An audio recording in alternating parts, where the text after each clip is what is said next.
गणेश चतुर्थी व्रत कथा। नमस्कार भाइयों बहनों, जय माँ गायत्री। आप सभी का मेरे YouTube चैनल शुभकर माही अष्टो में स्वागत है। आज के इस वीडियो में सुनते हैं गणेश चतुर्थी व्रत कथा। आप सभी से अनुरोध है, अगर आप मेरे चैनल पर पहली बार आए हैं तो प्लीज हमारे चैनल को सब्सक्राइब, वीडियो को लाइक और वीडियो को ज्यादा से ज्यादा शेयर अवश्य करें, ताकि आपके साथ साथ आपके अपने भी इस कथा का लाभ ले सकें। पौराणिक कथा के अनुसार स्कंद कुमार कहते हैं कि समस्त ऋषियों, आप लोग पुराण में वर्णित मंगलदायिनी कथा को सुनिए, जिसमें भगवान श्री गणेश के व्रत के महात्म का वर्णन किया गया है।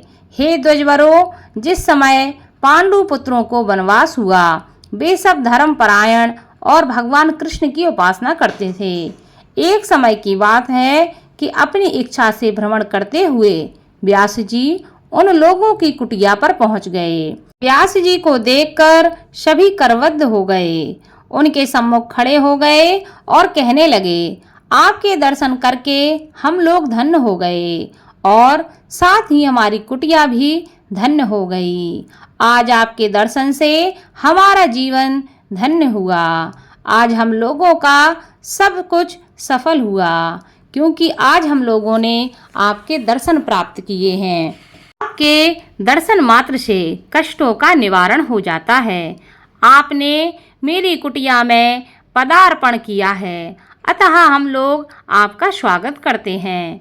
हम लोग राजयुत होकर भी आज अपने आप को धन्य मान रहे हैं। ऐसा कहकर पांचों पांडव, भीमसेन, युधिष्ठिर, अर्जुन, नकुल और सहदेव उन्हें प्रणाम करके उनके सामने खड़े हो गए। पाद, अर्घ्य, आचमन और आसन प्रदान करके द्रौपदी ने हाथ जोड़कर उनसे कहना प्रारंभ किया, हे मुनिवर, मैं राजरानी होकर भी दुर्योधन की भरी सभा में केस पकड़कर अपमानित हुई और वनवासिनी बनाई गई। अब मैं क्या उपाय करूं जिससे हमारे सभी क्लेशों का शमन हो जाए तथा हमारे शत्रुओं की पराजय हो जाए। इस प्रकार युधिष्ठिर द्रौपदी के संकट नाशक उपाय पूछने पर सर्वज्ञ व्यास जी ने कृपा पूर्वक उन्हें उपाय बताया। हे महाराज, इस प्रकार संपूर्ण विश्व में आपके जैसा कोई दूसरा धर्मात्मा नहीं है। मैं आपसे ऐसे व्रत का वर्णन करूंगा जिससे आपके समस्त दुखों और कष्टों का निवारण हो जाएगा। इस व्रत शुभदायक, फलदायक, दिव्य और पृथ्वी पर सभी मनोरथों को पूर्ण करने वाला है। इस व्रत के करने से विद्यार्थियों को विद्या और धनार्थियों को धन का लाभ होता है। इस संबंध में एक प्राचीन कथा है जिसका मैं तुमसे वर्णन करता हूँ। युधिष्ठिर, उसे तुम ध्यान से सुनो। प्राचीन समय की बात है। सतयुग में चंद्रसेन नामक एक राजा थे। वे अपनी रानी के साथ दीक्षा लेकर परिवार के सहित रहते थे। वे अपने स्वजनों, उनके पुत्रों एवं कुटुंबियों के साथ अपना जीवन आनंद पूर्वक व्यतीत कर रहे थे। सौभाग्य से उनकी रानी बहुत ही गुणवती तथा पतिव्रता थी। हे राजन, युधिष्ठिर उनका नाम रत्नावली था।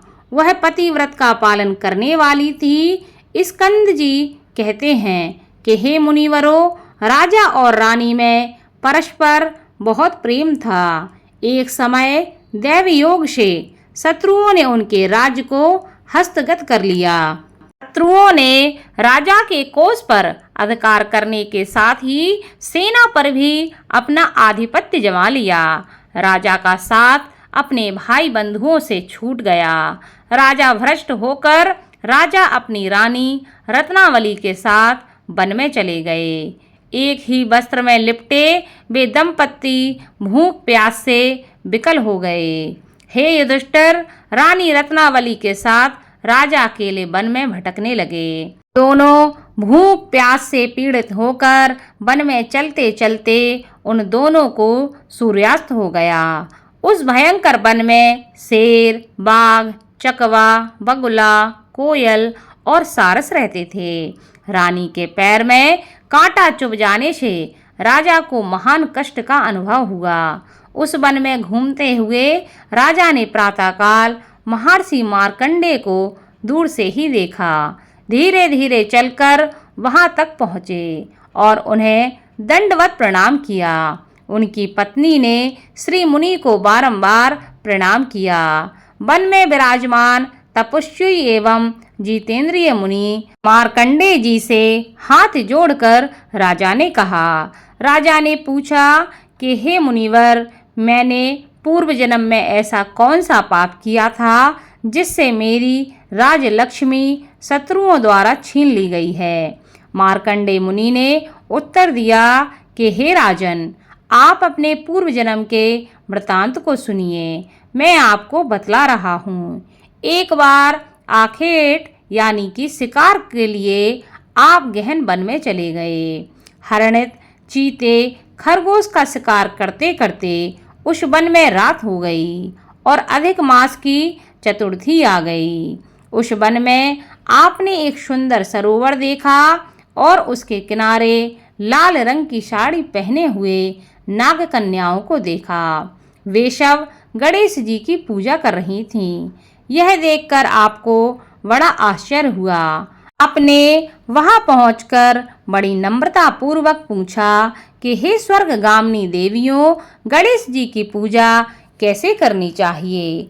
आप लोग मुझे भी इस पूजा के बारे में कृपया करके बताएं। इसका प्रभाव हमें बतलाइए, क्योंकि मैं भी पूजन करना चाहता हूँ। नाग कन्याओं ने उत्तर दिया कि आप गणेश जी की पूजा कीजिए, इससे समस्त सिद्धियां प्राप्त होती हैं और नित्य ही शांति, पुष्टि, सुख और संतान एवं धन में वृद्धि होती है। राजा ने महिलाओं से पूछा कि गणेश जी की पूजा किस महीने में और किस तिथि को करनी चाहिए, इसमें किस वस्तु का दान देना चाहिए, इस पूजन की क्या विधि है? आप लोग कृपया करके मुझे यह सब बताएं। नाग कन्याओं ने उत्तर दिया कि हे राजाधिराज, अधिक मास के कृष्ण पक्ष की चतुर्थी को चंद्रोदय होने पर विधि सहित विघ्न विनाशक गणेश जी की पूजा करनी चाहिए। अपनी सामर्थ्य के अनुसार भक्ति भाव से पूजन करें। गणेश जी को पंचामृत से नहलाकर लाल पुष्प चढ़ावें। गंध, धूप, दीप, नैवेद्य, दूब, 2 वस्त्र, सुगंधित द्रव्य चढ़ावें। घी चीनी से बने हुए 15 लड्डू का भोग बनावें। उसमें से 5 लड्डू गणेश जी को अर्पण करें और 5 ब्राह्मण को दान दे दें। कुंवारी कन्याओं को पहले देकर बाद में स्वयं भोजन ग्रहण करें। गणेश जी की प्रसन्नता के लिए समस्त सामग्री गणेश जी को अर्पित करनी चाहिए। उसके बाद गणेश चतुर्थी की कथा को अवश्य सुनना चाहिए। ऐसा करने से मनुष्य की सभी मनोकामनाएं पूरी होती हैं एवं समस्त सिद्धियों की प्राप्ति होती है। गणेश जी के पूजन की यही विधि है। नाग कन्याओं की बातें सुनकर राजा ने उन्हें बारंबार नमस्कार किया। इस प्रकार राजा ने वहां गणेश जी के व्रत का मन में संकल्प करके सरोवर के तट पर जाकर गणेश जी का ध्यान किया और वहां से चले गए। इसके प्रभाव से गणेश जी आप पर प्रसन्न हो गए और आपको पुत्र, स्त्री, धन धान्य आदि से पूर्ण कर दिया। आपके महल में रत्नों के हार, स्वर्ण, गौ, हाथी एवं घोड़े, धन धान्य की वृद्धि होने लगी। कोई भी अभाव आपके जीवन में ना रहा। लेकिन कुछ दिनों के बाद आप धन को पाकर अपना व्रत भूल गए। इसके अनंतर आप उस जन्म में मृत्यु को प्राप्त हुए। हे राजन, उस जन्म में जो पूजन किया था उसके प्रभाव से आपका जन्म राजवंश में हुआ और सहृदय की मित्रता, सुंदर नारी का समागम एवं सुंदर शरीर की प्राप्ति होने से धन मद में आकर आपने व्रत करना छोड़ दिया, जिसके कारण आपकी ऐसी दुर्गति हुई है। राजा ने पूछा कि हे ब्राह्मण, अब मैं कौन सा काम करूं जिससे वर्तमान संकट से मुक्ति मिल जाए, जिस उपाय से हमारे जीवन के विघ्नों और कलेशों का नाश हो जाए तथा मुझे शांति की प्राप्ति हो। हे मुनि श्रेष्ठ, कृपया करके मुझे उपाय बताएं। मार्कंडेय मुनि ने कहा कि हे महाराज, पूर्वोक्त रीति से आप गणेश जी की पूजा कीजिए और संकटनाशन गणेश जी के व्रत को कीजिए। इससे गणेश जी प्रसन्न होंगे और आपको पुनः राज्य वैभव प्राप्त होगा। इसलिए संपूर्ण कष्टों के शमनार्थ आप स्वयं गणेश जी की पूजा कीजिए। व्यास जी कहते हैं कि मार्कंडेय जी की बात सुनकर राजा ने उन्हें प्रणाम किया और अपने भवन को लौट गए। रानी के साथ राजा ने भक्ति पूर्वक विधिवत व्रत करना प्रारंभ किया। व्रत के करने से उनके शत्रुओं का नाश हुआ। उन्होंने अपना खोया हुआ राज्य पुनः प्राप्त किया। गणेश जी की पूजा करने से सभी वस्तुएं सुलभ ही हो जाती हैं और सभी कार्यों में सफलता मिलने लगती है। स्कंद कुमार जी कहते हैं कि व्यास जी के वचन सुनकर महाराज युधिष्ठिर ने हाथ जोड़कर उनसे फिर से पूछा। युधिष्ठिर ने कहा कि हे कष्टों को दूर करने वाले महर्षि, इस चतुर्थी के व्रत की विधि बतलाइए। किस नाम से, किस मास में, किस प्रकार से गणेश जी की पूजा करनी चाहिए, तब इस व्रत में किस चीज का आहार ग्रहण करना चाहिए, कृपया करके हमारा मार्गदर्शन करें। तब व्यास जी कहते हैं कि हे राजन, अधिक मास में चतुर्थी को गणेश्वर के नाम से पूजा करनी चाहिए। लाल कनेर के फूल चढ़ाकर लड्डू आदि का भोग लगावें। लाल चंदन, रोली, अक्षत और दूब को एक एक नाम से अलग अलग चढ़ावें। तत्पश्चात विश्वप्रियाय नमः कहकर आचमन करें। ब्रह्मचारिणे नमः कहकर स्नान कराएं। गणेश्वराय नमः से वस्त्र पहनाएं। पुष्टिदाय नमः से चंदन चढ़ावें। विनायकाय नमः से पुष्प चढ़ाएं। उमासुताय नमः से धूप समर्पित करें। रुद्रप्रियाय नमः से दीप समर्पित करें। विघ्न नाशने नमः से नैवेद्य अर्पित करें। फलादात्रे नमः से तांबूल चढ़ाएं। संकट नाशने नमः से फल चढ़ावें। इसके बाद विघ्न विनाशक गणेश जी से प्रार्थना करें कि हे सुंदर मुख वाले गणेश जी, मैं भव बाधा से ग्रस्त एवं भय से पीड़ित और कलुषों से संतप्त हूँ। आप मेरे ऊपर प्रसन्न होइए। हे दुख दारिद्र के नाशक गणनायक जी, मेरी रक्षा कीजिए। हे विघ्नों के विनाशक, आपको बारंबार प्रणाम है। उसके बाद इस मंत्र से पुष्पांजलि देकर चंद्रमा को अर्घ्य देवें। हे क्षीर सागर ग्रह संभूत, हे ध्वजराज, हे षोडश कलाओं के अधिपति, शंख में सफेद फूल, चंदन, जल, अक्षत और दक्षिणा लेकर हे रोहिणी सहित चंद्रमा, आप मेरे अर्घ्य को स्वीकार करें। मैं आपको प्रणाम करता हूँ। उसके बाद ब्राह्मण को भोजन करावें, लड्डू और दक्षिणा दें। देवता तथा ब्राह्मण से आशीर्वाद ग्रहण करें।